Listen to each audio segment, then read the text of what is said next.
akhir sekali penjajaran UMNO, PKR dan DAP. Betul ke sebagaimana dakwaan Zahid? Yang ni ramai yang nak dengar ni. Hari ini dinyatakan dalam satu dalam satu kenyataan di dalam agenda daily dalam agenda daily, Zahid beri, saya bacalah, saya tak nak tunjuklah ni. Zahid beri bayangan jajaran baharu Perikatan 3.0 bersama PKR dan juga DAP. Okey. Bersama PKR dan juga DAP. Sekejap. Saya baca dulu. Presiden Datuk Seri Zahid Hamidi membayangkan bakal terbentuk satu penjajaran baru, jajaran baharu politik bersama PKR dan DAP yang akan dikenali sebagai Perikatan 3.0 dan bukannya Perikatan Nasional semasa pilihan raya umum ke-15 nanti. Ini menurut agenda daily. Saya bacakan apa yang disebut oleh agenda daily dahulu. Okey. Pendedahan terbuka Zahid itu secara tidak langsung mengukuhkan lagi kabar angin sebelum ini dengan menyifatkan langkah tersebut diambil sesuai dengan dinamik politik yang sedang berlaku mengikut perubahan dan keadaan politik semasa negara. Kedinamikan politik pasti berlaku, saya lihat, menurut beliau. Saya bukan seorang nujum politik, tetapi saya yakin kalau mau disebut hala tuju atau kedinamikan itu, kita lihat selepas PRU 15. Sama ada ia akan diadakan dalam waktu terdekat atau dalam tempoh yang hanya Allah Ta'ala saja tahu, kerana kalau mengikut cukup tempoh pilihan raya adalah pada tahun 2023. Pada ketika itu saya hampir pasti bahawa akan ada sesuatu yang berlaku kepada UMNO sebagai sebuah parti induk orang Melayu dan Islam, di mana ketika itu akan ada Perikatan 3.0 bukan Perikatan Nasional. Katanya semasa mewawancara program 75 tahun Jubli Intan anjuran UMNO online malam tadi. Tegas Zahid, jajaran baru itu tidak melibatkan PN yang ada sekarang. Bagaimanapun, beliau tidak mendedahkan parti akan bersama dalam gabungan baru itu. Namun, sebelum ini, beberapa pimpinan parti mendakwa Zahid sedang berusaha untuk membawa UMNO duduk serumah bersama PKR dan DAP. Kabar angin juga semakin kuat kedengaran bahawa Zahid perancang utama untuk menjayakan kerjasama UMNO dengan Blok Pembangkang, Pakatan Harapan bagi menghadapi PRU 15 nanti. Malah klip video tular Presiden PKR Datuk Seri Anwar bersama Zahid juga membuktikan wujud pakatan sulit antara kedua-dua individu untuk memastikan gerakan rahsia tersebut berjaya.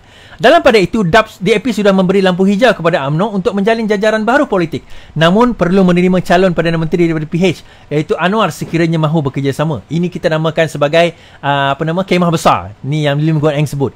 Mengibas kembali sejarah kedinamikan politik tanah air, Zahid berkata penubuhan parti Perikatan dahulu juga tidak statik sifatnya dan dia berubah mengikut politik semasa. Nah, tuan-tuan, saya nak cerita macam ni.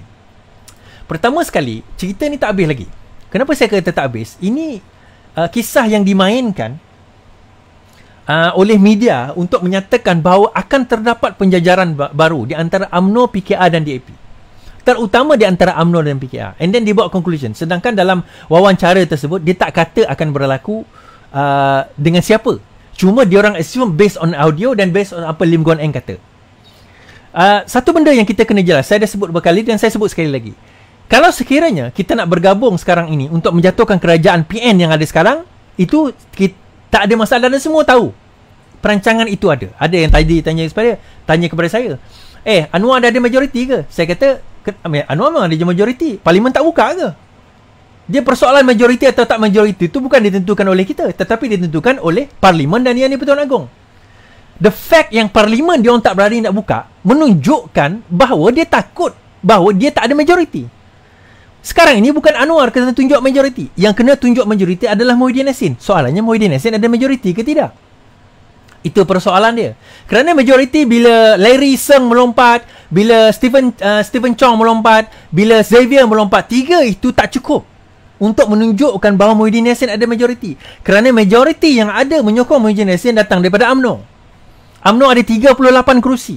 Tak perlu 38 melompat pun. Kalau 10 daripada UMNO melompat, sudah cukup untuk menjatuhkan kerajaan yang ada sekarang. Itu keadaan dia sekarang. Tapi penjajaran itu akan berlaku kepada PRU ke-15 yang akan datang nanti. Now, berlaku atau tak berlaku, cuba kita fikir secara logik. Number one, UMNO nak ke duduk di bawah petelunjuk DAP dan juga PKR? Itu soalan kita. UMNO nak ke berada di bawah telunjuk DAP, di bawah DAP dan PKR? Nak dengar nasihat dan nak dengar apa saranan serta apa yang nak dihala tuju PKR dan DAP. Sebab hala tuju PKR dan DAP sememangnya bercanggah dengan hala tuju UMNO. Sangat bercanggah dengan hala tuju UMNO. Saya tak perlu sebut secara detailnya apa yang bercanggah, tetapi hala tuju, cara, metod, pelaksanaan, bagaimana mereka melakukan kerja dan tugasan-tugasan mereka sangat bercanggah dengan apa yang berada di dalam UMNO. UMNO berada dekat situ untuk memastikan kelangsungan ekonomi kapitalis mereka. Itu semua orang tahu. It's an open secret.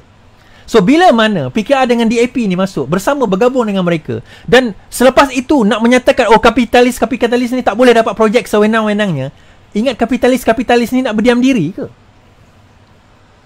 The only way adalah mereka nak kena convertkan PKR dengan DAP, kena ikut cara UMNO. Lepas ini semua kena dengar. Tuan-tuan dan puan-puan, kayangan dekat bukit tu nak dengar ke? Nak dengar ke cakap PKR dengan DAP? Mereka akan memastikan bahawa penjajaran ini kena di-lead, kena dibawa, kena ditunjangi oleh UMNO. UMNO kena jadi tunjang. DAP nak ke? DAP nak ke UMNO menjadi tunjang? Kita tahu macam mana UMNO punya ucapan di dalam Perhimpunan Agung UMNO setiap tahun. Bagaimana keutamaan mereka adalah Malay Supremacy, ketuanan Melayu. Sedangkan DAP tidak melihat ketuanan Melayu itu, walaupun hak Melayu itu perlu ada, hak Bumiputera itu ada, tetapi kesamarataan semua bangsa, semua warga negara, semua orang kata penduduk Malaysia itu adalah lebih utama daripada segala-galanya. Jadi di situ pun dah jadi konflik. So macam mana satu kerjasama akan dibuat? Itu kata-kata sebut mulut je. Kerjasama akan dibuat. Sedangkan ini saya bagi contoh senang tuan-tuan.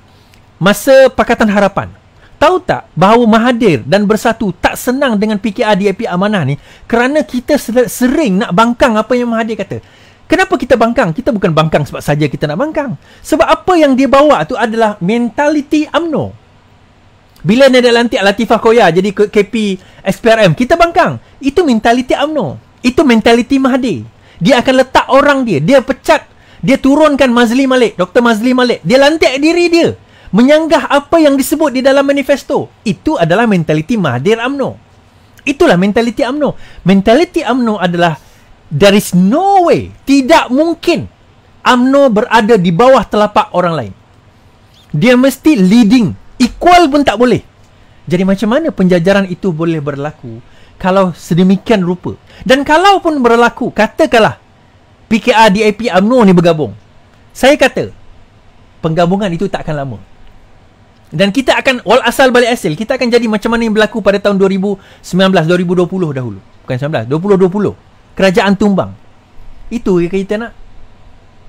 Sebab itu sekarang ini, penjajaran yang disebut oleh UMNO, oleh Zahid ini, sebenarnya adalah menguatkan Barisan Nasional. Ini saya nak cerita malam ni. Sarawak, macam saya sebut tempoh hari, Barisan Nasional sudah mula masuk di Sarawak. Itu penjajaran baru sebenarnya. Dan parti-parti lain akan mula diserap di dalam Barisan Nasional. Kenapa tuan-tuan? Dia macam ni. Sepanjang 40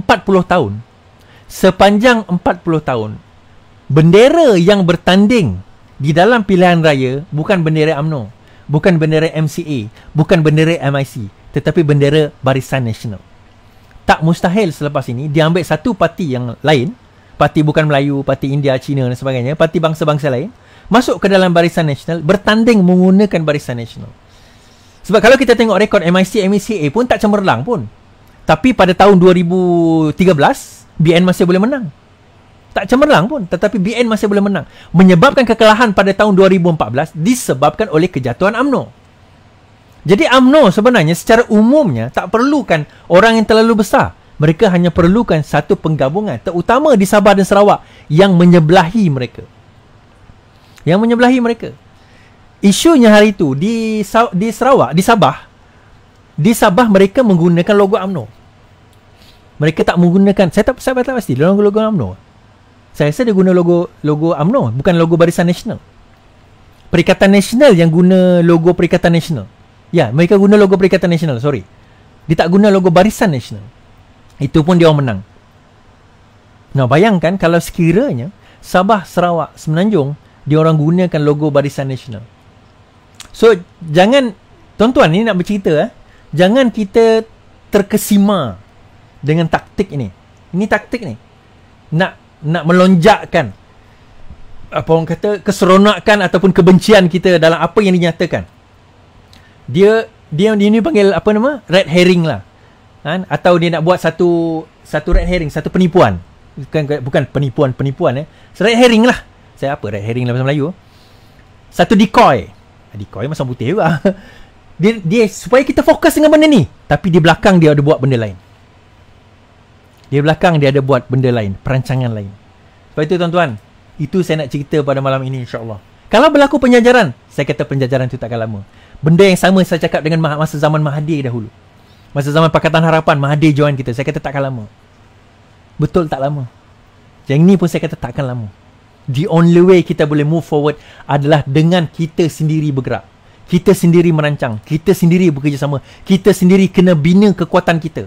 Baru kita boleh maju ke hadapan. Kalau tidak, selagi mana kita bergantung kepada musuh kita, selagi mana itulah kemenangan kita akan semakin jauh dan semakin jauh.